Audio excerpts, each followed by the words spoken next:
Hello and welcome. On behalf of County Council, I'm joined here today with Councilwoman Christine Ruther and Councilwoman Elaine Paul Schaefer. Thank you to the members of our Human Services team for holding these hearings. The hearings allow our residents to learn more about Human Services Block Grants and contribute their valuable input on how we can best support our communities and some of our most vulnerable residents. I'd like to thank the director of the county's Department of Human Services, Ms. Sandy Garrison, and a few key members of her team who have contributed to the Community Development Block Grant Plan.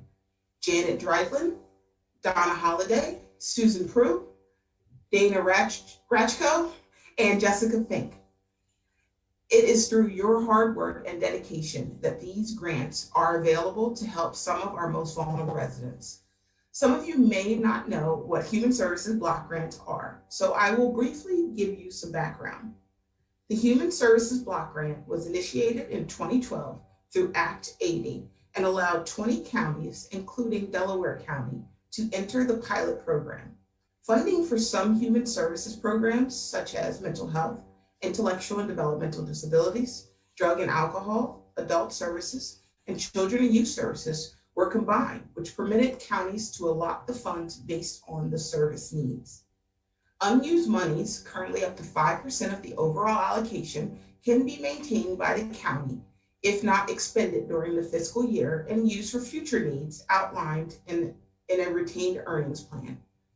The Human Services Block Grant allows the county to fund services to individuals who are homeless, have intellectual and developmental disabilities, mental health or drug and alcohol use disorders.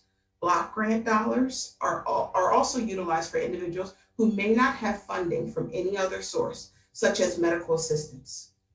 Delaware County's human service model placed us in an optimal position for this funding approach. The Human Services Block Grant has been very beneficial for us, as you will hear during this presentation.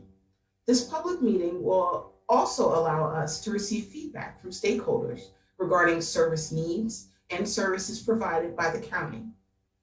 Counties, in their leadership role, are required to identify local needs, develop goals, create strategies, and identify and track outcomes that support the implementation of quality, cost-effective, and efficient services.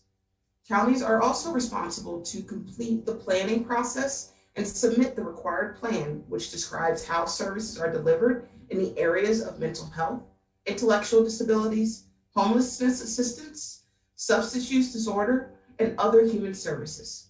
The plan should also describe coordination and cooperation with other critical services not directly administered by the county government. Additionally, we will be discussing the strides we've made during fiscal year 2020-2021 and our goals for the upcoming year. I'd now like to introduce the director of the county's Department of Human Services, Ms. Sandy Garrison. Thank you, Dr. Taylor. And I know we're getting our PowerPoint up here, so I'll give a second for that to come up. As we're waiting for that to start, I just want to thank everybody for attending our Human Services Block Grant public hearing. I also want to say a special thank you to Dr. Taylor, Councilwoman Ruther, and Councilwoman Schaefer for joining us this evening, and to the staff of Human Services that are on this call that have, as you'll see throughout the presentation, have put a lot of effort into formulating this plan and its upcoming submission. In Delaware County, the oversight for human services is done in our department with several different program offices, which are included in the block grant. As a department, our mission is to be committed to addressing the social service needs for our county residents in an inclusive and equitable manner with a holistic, trauma-informed, culturally competent, and fiscally responsible approach designed to meet the statutory mandates of the respective program offices. With that, I will turn it over to Janet to begin our discussions of the other missions and visions in the categorical offices. Good evening, everyone. I'm Janet Dreitline. I am the Mental Health and Intellectual Developmental Disabilities Administrator for Delaware County Department of Human Services. The mental health mission and vision statements are as follows. Delaware County Department of Human Services Mental Health Office's mission is to assure the provision of a comprehensive array of quality mental health services and supports for eligible adults and children that will assist participants in maximizing autonomy, independence, and self-determination. We do this by collaborating with as many adults, families, systems, and providers as possible to identify individuals who are in need of mental health services. We strive to educate all of our stakeholders and our system partners regarding the need for and the delivery of culturally competent, trauma-informed, and evidence-based services. And with that, I will turn it over to Jessica Fink. Good evening. My name is Jessica Fink. I'm the Adult and Family Services Administrator. And the mission and vision statements for Adult and Family Services are as follows. The Division of Adult and Family Services oversees a wide range of community services to families and adults in Delaware County. Adult and Family Services is responsible for the oversight of contracted services that fall under the continuum of care for homeless programs, including homeless prevention, emergency shelter, and permanent housing. Adult and Family Services also provides contractual oversight for food assistance programs, medical assistance transportation, and a variety of other supportive services. Adult and Family Services supports agencies through ongoing education and the provision of tools to ensure equity in their services and to assist families and adults in leading safe, healthy, and productive lives and to break the cycle of homelessness. Families and adults will receive equitable, trauma-informed, and outcome-focused services from provider agencies. Hi, good evening. I'm Dana Ratchko. I'm the Acting Administrator for the Division of Drug and Alcohol for Delaware County. The mission of the Division of Drug and Alcohol, the Delaware County Single County Authority, is to assure the provision of a comprehensive array of quality alcohol and other drug services for eligible children and adults that will assist them to maximize their human potential. The Division of Drug and Alcohol is an administrative office that oversees the delivery of treatment and prevention services in Delaware County. The Division of Drug and Alcohol provides funding for prevention, intervention, and treatment services to all eligible Delaware County children, adults, and families.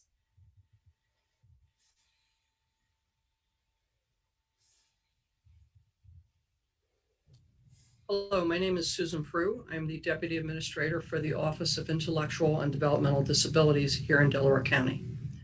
The mission of the Delaware County Office of Intellectual and Developmental Disabilities is to advance the health, welfare, rights, independence, and community inclusion of children and adults with intellectual and developmental disabilities and/or autism spectrum disorder in Delaware County. We envision a community that includes people with intellectual and developmental disabilities and/or autism spectrum disorder as full members of society who self-determine to the greatest extent possible, visualize fulfilling lives, and utilize natural and paid supports as necessary as part of a meaningful life. And now I'd like to turn it back over to Sandy. Thank you, Susan. As Dr. Taylor indicated at the beginning, the block grant began with Act 80 in fiscal year 2012-2013, with 20 counties being the pilot. Luckily, we were one of those selected counties. Our categoricals included in the block are mental health, intellectual and developmental disabilities, drug and alcohol, and adult services. And combining those commit us as a county to utilize the funds as needed in the community in the fiscal year in which the funds are being allocated for. The next two slides show our planning team, which is right here. You see the human services leaders that are integral to completing this plan. And most of these members you'll meet tonight and during the public hearing. There also is the next slide is a listing of our stakeholders or community members and groups that we work with to make sure we are addressing all the needs and our plan is as comprehensive as possible. It's hard to believe that this is our 9th year making our presentation regarding the Human Services Block Grant. I'd like to take a few minutes just to provide some examples of how this funding stream has benefited Delaware County. Although by no means inclusive, this is a list of some of our most salient outcomes. Historically, substance use and recovery services had a need which far exceeded funding, resulting in our system having to close. in the absence of monies. The ability to move monies between the categoricals has allowed us to continue to meet the service needs of those experienced substance use disorders, and we haven't had to close our system since becoming a block grant county. Similarly, we've been able to meet the increasing needs of the intellectual and developmental disabilities population in more recent years, as well as provide supports for our residents experiencing homelessness. The block grant also permits us to carry unspent funds in the next fiscal year instead of returning them, as we've had to do in the past. This has allowed the county to expand homeless case management and mental assistance, as well as fund deficits in shelters and on-site crisis programs to secure the future of those programs. As everyone is aware, fiscal year 2021 has been challenging, to say the least. It began with our nation in the midst of the pandemic, a spotlight on racial disparities, increased focus on the criminal justice reform, and drastically increasing human services needs. The impact of all being significantly felt in Delaware County. During the past fiscal year, we've had numerous accomplishments, the more notable of which we'd like to provide an overview. As a department, we were able to transition to a hybrid remote workforce and continue to enhance our efforts to collaborate among our 9 human services program offices in order to provide more comprehensive services to our residents. We've expanded our partnership with the criminal justice and juvenile justice systems through initiatives such as funding a consultant in conjunction with the district attorney to spearhead a gun violence prevention program in the city of Chester, to fund social workers in the public defender's office, and to strategize around diverting folks with mental health and substance use concerns into treatment instead of the prison. We have also implemented Unpacking Systemic Racism project within Human Services. Our administrators began this effort last summer, and we're happy to report we not only are close to ensuring all staff have a baseline understanding, but have had our racial equity statement unanimously adopted by County Council at their meeting on March 17th. The Delaware County Department of Human Services acknowledges and understands historical and ongoing systemic racism exists in our work environment. Racialized practices and behaviors which result in disparities and inequities within our department will not be allowed to continue and must change. The department's goal is to create an organizational culture of inclusion and equitable success where the unique voices of all are valued, thereby bringing demonstrated diversity and creativity to our workplace and services provided. This is an integral part of our departmental future. And with that, I'd like to once again turn it back over to Janet to talk about some of our resiliency during the pandemic. As Sandy had mentioned, this has been a very difficult year for everyone, and everyone has had to shift the way that services have been provided. Overall, in addition to being able to transition to a workforce that was remote, we also were able to provide enhanced security by migrating most of our data to our cloud. In addition, we were able to continue and hire and train staff to ensure continuous departmental services were provided. And this was a huge undertaking without being able to actually have staff come in and have to train people remotely. And it was an incredible undertaking by our team. In the drug and alcohol services, the single county authority and its contracted providers have continued to serve individuals with substance use disorders during the pandemic. 2,191 Delaware County residents assessed treatment services during the calendar year of 2020. And those services included inpatient and outpatient services, recovery house, and certified recovery specialist services. So as you can see, there still was a great deal of activity within that department, and the ability to make sure that our county residents were able to receive those services that they need. Mental health services, many programs were effectively moved from in-person to virtual program.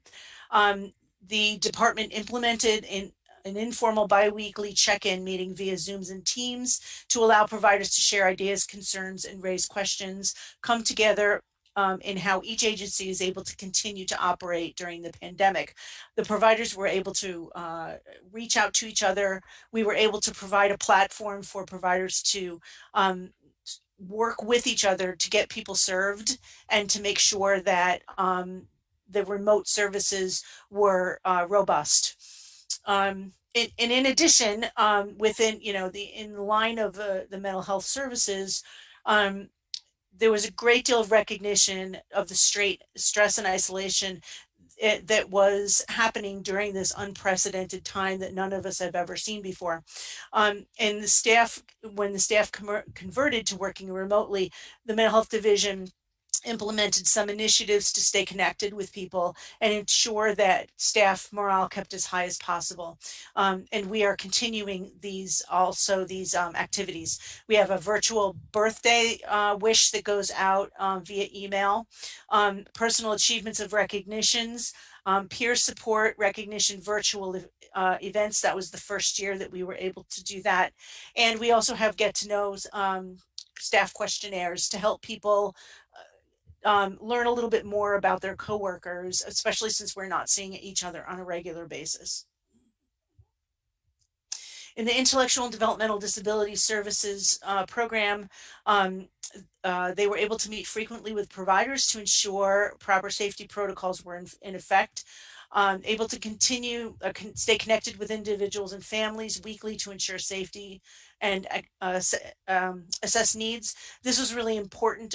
The support coordinators were reaching out to individuals to make sure that they had the supports that they needed, and that with being so isolated, they were being connected with services even if it was virtually.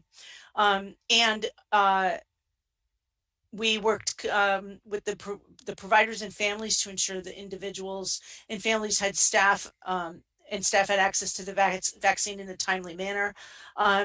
This department worked diligently to make sure that those people that were homebound and unable to come to clinics to get their vaccines received those vaccines in their home. And it was an incredible undertaking by the county and by this department. For adult and family services, so there was a reduced capacity in the shelters to allow for these social distancing, and they were still able to support 343 households between March and June.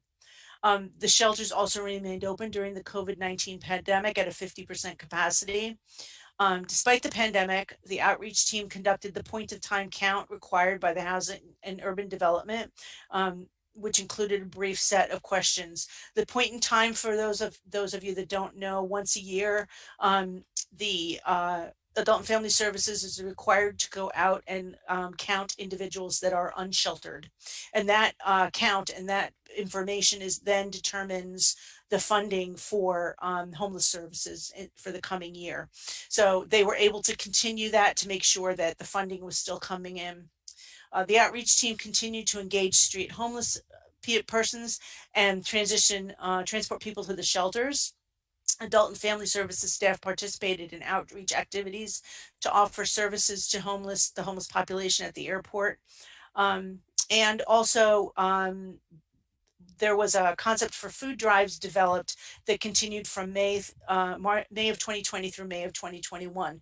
And this was a huge support for the community, in that many small pantries were invited to come to these food drives, and many thousands of pounds of food were collected and distributed to Delaware County residents.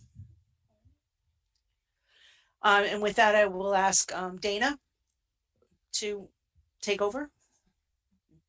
Yeah, so some of our accomplishments from the past fiscal year included successfully holding family programs during the pandemic, utilizing our prevention funding. Some of those programs included strengthening families programs, strong African American families, and implementing evidence-based programs and virtual town halls. And we were able to hold very successful town halls that almost reached the same capacity as we had in non-COVID years. And the same goes for those family programs. I think we were able to engage around 20 families in both strengthening families and strong African-American families. We also, the Single County Authority team completed their 5-year treatment needs assessment and plan, which was approved for the Pennsylvania Department of Drug and Alcohol Programs. Our plan is about 35 pages long, and it did take around 2 months to complete. And I'll speak a little more about the plan and what it entails in the next few slides. And lastly, some of the awards we were funded over this year included several special projects. Those listed: law enforcement diversion to treatment program that will be funded by the Department of Drug and Alcohol Programs of Pennsylvania. Our housing and housing focused case management program, which is called Finally Home. It's for individuals who have opioid use disorder or stimulant use disorder, who are homeless or at risk of homelessness. They can receive case management, but also up to 6 months of rental assistance through that grant and funding.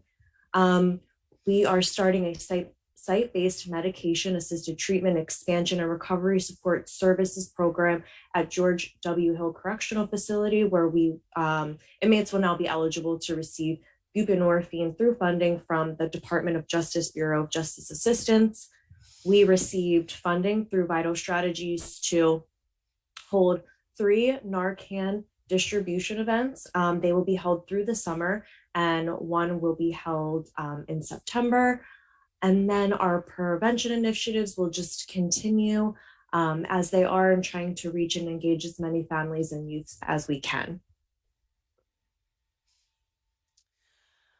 The Division of Mental Health was able to successfully work with the Division of Drug and Alcohol, the Division of Adult and Family Services, fiscal staff, state pilot oversight members, and community providers to convert trauma trainings to a virtual platform, and also created a cultural competency program, pilot program, and coordinated and distributed daily activity bags for Mental Health Awareness Week, all during the pandemic. We also worked with our providers to ensure all programs continue to provide quality behavioral health services to all Delaware County residents. We continued the hiring process remotely and have successfully added several qualified staff to the mental health division.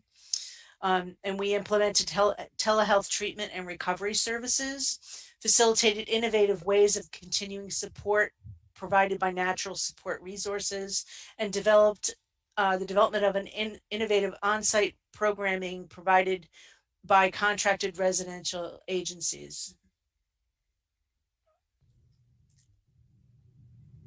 In the Office of Intellectual and Developmental Disabilities, we were able this past year, through very concerted efforts, to decrease the use of block grant funding for long-term residential placements. And we were able to work with the state to utilize waiver capacity to put people in community settings. And we were able to save some of the money that we've spent normally through the block grant, close to a little over $690,000. It's important to understand that in this program, we're always running a deficit. So we're now running less of a deficit, which is a very nice thing. So we're very, very pleased that we're in a position where we're beginning to decrease some of that. However, the block grant hasn't been a lifesaver to our program. We also distributed masks and information to individuals, families, and providers to information on accessing vaccinations, both through community clinics and through the Homebound initiative. And this is ongoing. If anyone needs masks, please let us know. We have boxes of cloth masks and other kinds of masks. In addition, we work with providers to ensure that all of the safety protocols were followed to decrease the risk of individual and staff infection with COVID-19. While we were hit rather hard with the COVID-19 virus, I will say that as guidance was released from CDC, the Pennsylvania Department of Health, and with the Office of Developmental Programs on the state level, we were able to work with our providers to really fine-tune their safety protocols, and we continue to do that. We served 106 people in family support services. This number was reduced due to the pandemic. However, we're expecting to rebound in the coming year. We were able, during this time of remote staffing, to hire 11 new supports coordinator staff, which was great. We have a staff development coordinator, and he was hard at work bringing new people in. We also placed one additional individual into life sharing services.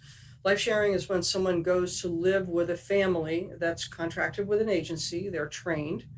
And this can be seen as an alternative to a traditional residential group home placement, which were hit hard during the COVID-19 pandemic, have been hit hard, although they are recovering nicely now. But life sharing is much more family focused. with less staff coming in and out of the house, which is seen by many as a much safer alternative.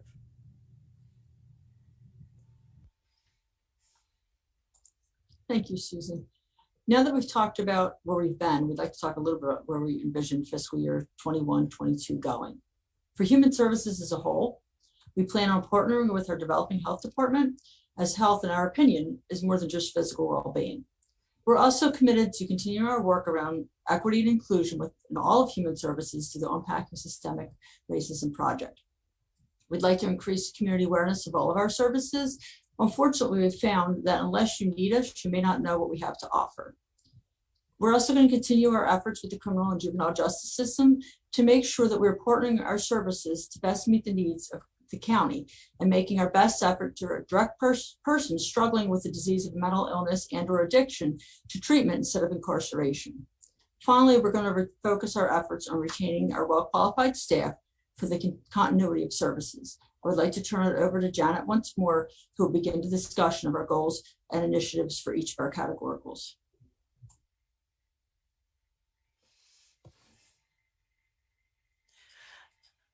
Actually, I think that Dana has the next.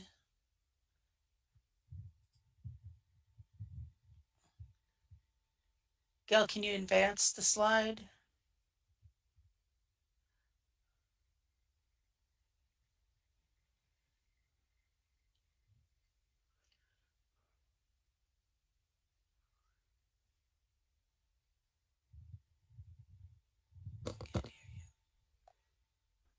I can still go. Okay. I can just find my slide very quickly.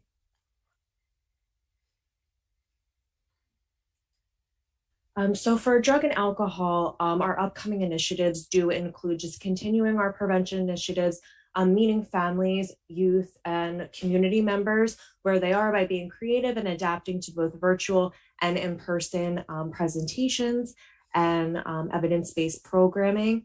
One of the major shifts we're going to have this year in prevention is to shift the countywide drug and alcohol prevention coalition to increase capacity planning, implementation, and sustainability by having a different provider implement the community coalition.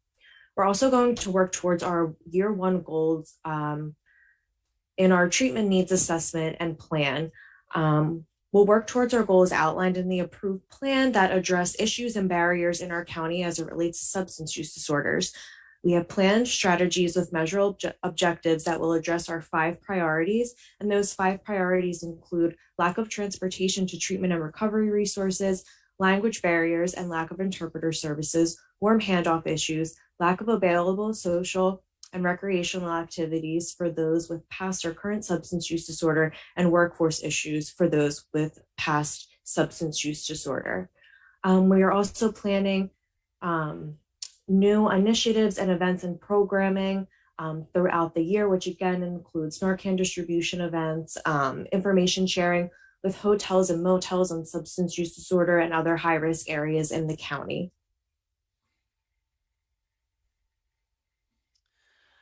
So for the coming year for the mental health division, with an abundance of caution, we're reopening mental health treatment and recovery services in the county. We will be providing trauma and culturally informed post-pandemic resources in Delaware to Delaware County stakeholders. Given that many people were socially isolated during the pandemic, this is a very important component of how we will ramp back up our services.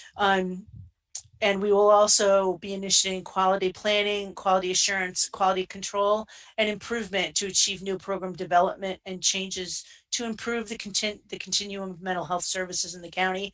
We have several new programs that we are working on developing that will be addressing the needs of some populations that are currently unserved or underserved.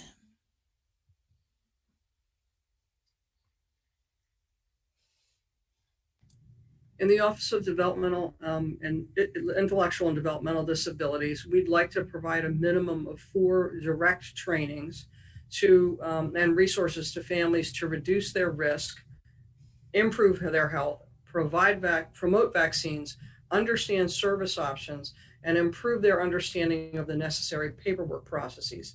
through this past year, having worked remotely, some of the things that we've realized are that sometimes families had difficulty with accessing some of these kinds of services that people needed. And so we want to train those families in doing that. You might want to advance the slides, by the way. We also are going to increase services to individuals who have lost their day in community supports due to the pandemic and the shortage of staff. We do have day programs that have, started again, but they are still practicing social distancing. There are less people in those programs than there were before. And so we've had to look at individualized services in the community, and other ways of dealing with that. We also have a shortage of staff in the system. It's very unfortunate, but we do have a shortage of staff, and we are going to be working with our providers around some ways that we may be able to manage that situation. So those are some of the things that are going on in terms of loss of the typical services that were provided in the past. We're also going to work with human services, because one of the things we'd like to do is to conduct a satisfaction survey to identify any issues that folks are having with our program and to create a plan to address them so that we can provide our services in a way that's much more helpful to families. We're also going to increase the use of the life course tools. And this was started by the Supporting Families group. So families created these life course tools in the state of Missouri many years ago. It's now been taken as an initiative by the Pennsylvania. And so we're going to increase the use of those tools both at intake and at supports coordination agencies to make sure that folks have the best life possible and that we plan for that for the individuals that we serve. They deserve no less than that. And in fact, simultaneous to this, we have a parent group that's meeting to talk about the life course and also some of the needs and services that they're looking for. And finally, we're going to work with provider agencies to adopt strategies to recruit and retain staff to ensure that services are available to those who need them. This is going to be a tall order. This is a problem with staff shortages across the state and across the country, but it is something that we need to focus on in order to be able to provide the necessary services. And I'd like to turn it over to Jessica. Thank you, Susan. At Adult and Family Services, we would like to reduce the number of households who become homeless as compared to the previous year. We would like to reduce the length of time a household remains homeless.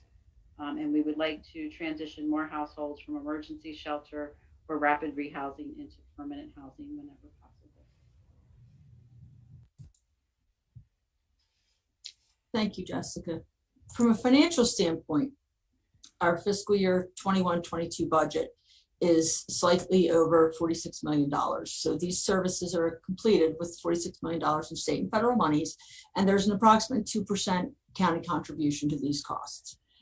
This slide here, next slide, breaks out the totals allocated by the different categoricals. And again, keep in mind, these are the original allocations that are set by the categoricals, but the county, because of the block, having the block grant allows us to shift monies as needed between the various categoricals based on our needs in the county at any given time.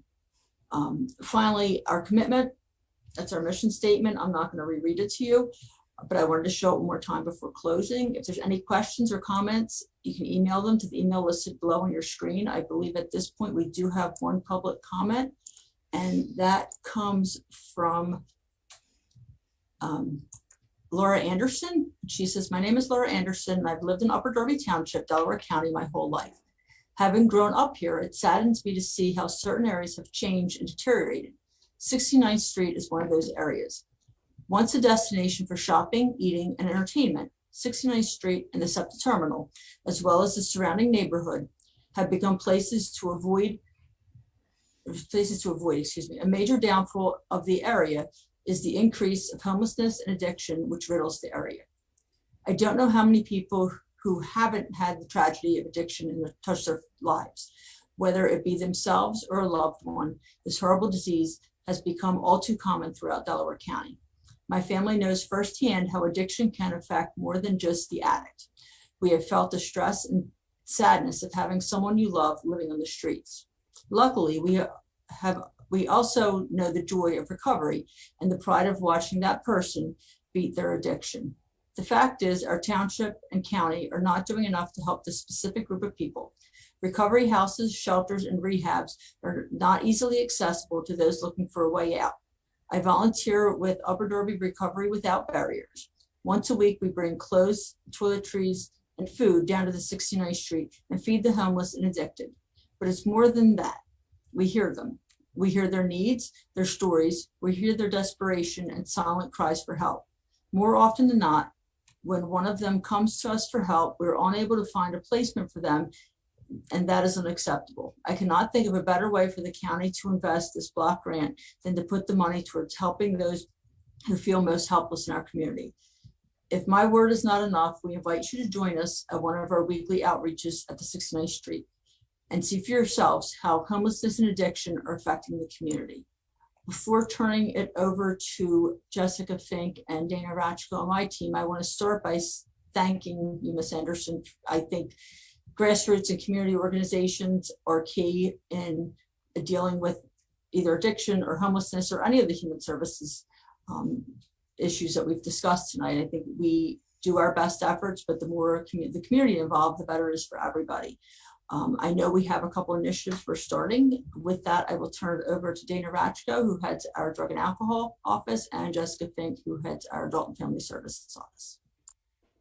Good evening. Yeah, just to address Lauren's comments, and I do appreciate her comments. I know, like Sandy had said, sometimes until you need us, you don't know how to access us. So I just want to reiterate to the community that drug and alcohol assessments are free for people who are underinsured or uninsured in Delaware County through our 3 anchor providers, Crozier, Keystone, and Marikey. We also have outreach that we do with our certified recovery specialist program that I do know they link with Jessica's team and Adult and Family Services to monitor 69th Street, and the certified recovery specialists from Crozier do try to engage those individuals to go to treatment or just talk about other treatment or recovery options that maybe they would be interested in.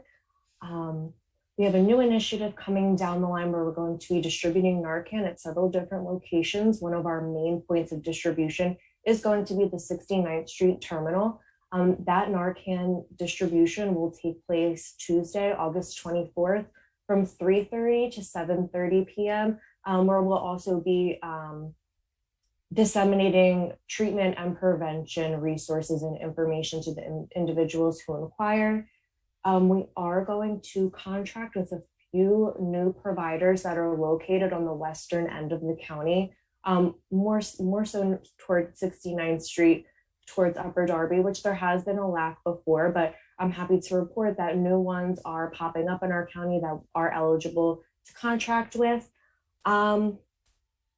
And our prevention services as well. You know, any school in Delaware County is eligible to receive our prevention and education services for youth and families. But if there's a school you feel like can be targeted with these services, please reach out to our office and we'd be happy to set something up. I kind of just want to mention too that anyone can always email our treatment authorization box that's monitored by our case management team if they have inquiries or questions or looking to get treatment for someone. That email is scaauths@delcohsa.org. So it's scaauths@delcohsa.org. Our case management team will be able to respond to you Monday through Friday and help get individuals into treatment or access treatment as quick as possible. Thank you, Dana. Yeah, just to kind of jump on to some of the things that Dana was talking about, we are increasing our activity also in the Upper Darby area. We started an outreach team last year. It started around October of last year. We've had some challenges in getting people to want to do the work, but we do have a very small team now. We're hoping that it will get bigger in the next couple months to do the outreach, and that would be for the whole county, but there is a concentration that will be on Upper Darby since we are the hub of transportation, so we know that there's a need. We also will be putting someone at the SEPTA terminal 2 to 3 days a week to work side by side with the SEPTA police, so that as people are identified maybe wanting services, or the SEPTA police can say, you know, I've seen this person here and they could use some services. They will be palling up or working alongside of the SEPTA police. So we're really excited about that because we think that will be helpful to alleviating some of the challenges with the homeless being in the terminal. We are also looking to create a homeless cafe in Upper Darby. That will serve two purposes. One, it would allow the homeless to get off the street, potentially use the restroom, maybe get a shower, so that we don't have some of the challenges that we have right now. But we also are hoping that that will have some shelter space, hoping that that will replace some of the shelter space that we lost with the closing of MHP. So I know that it's not going to fix the challenges that were mentioned today, but I am hoping that in the next several months, things will be better than what they are right now. So thank you for the question and the awareness. Thank you. That is the only comment we received. So in closing, I just want to thank County Council and the county's executive director for their support of human services, and especially the three members of council that joined us this evening. And I also want to again just express my gratitude to the human services team for their commitment to our county and its residents. One final thank you goes out to Sean Rush and Gail Odie, who were the logistics behind the PowerPoints, the presentation tonight, and all that. So thank you for doing all that.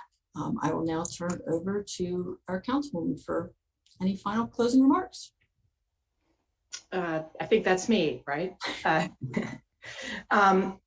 First of all, I want to thank the entire Human Services team who participated in this hearing and in the last hearing, and I am glad that the invitation was extended to council. It gave me an opportunity to hear more about what all of you do, what you're doing, and what is on your plan.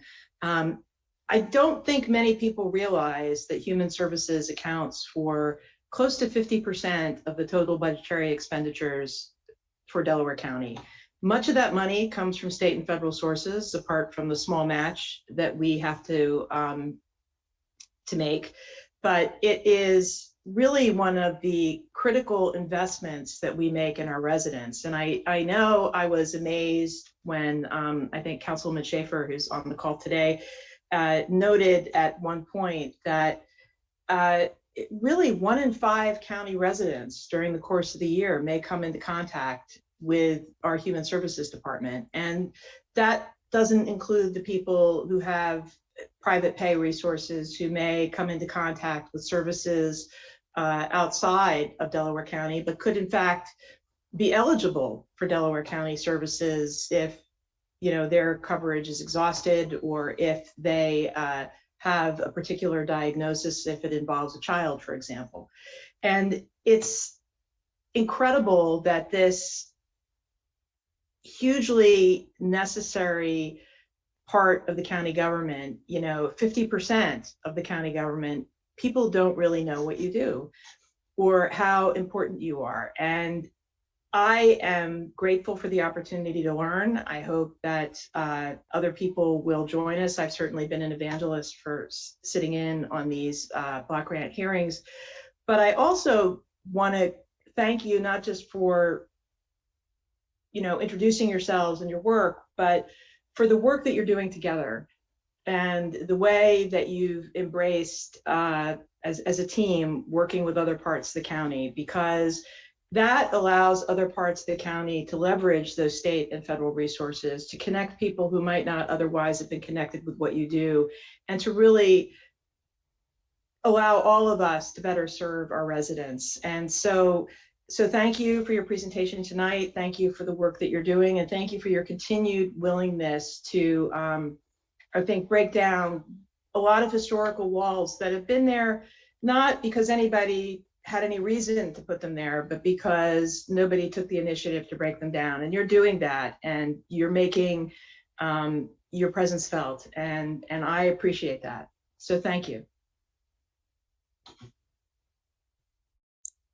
Thank you. Well, again, thank you for listening to our public hearing for the block grant, and I hope everybody has a great evening.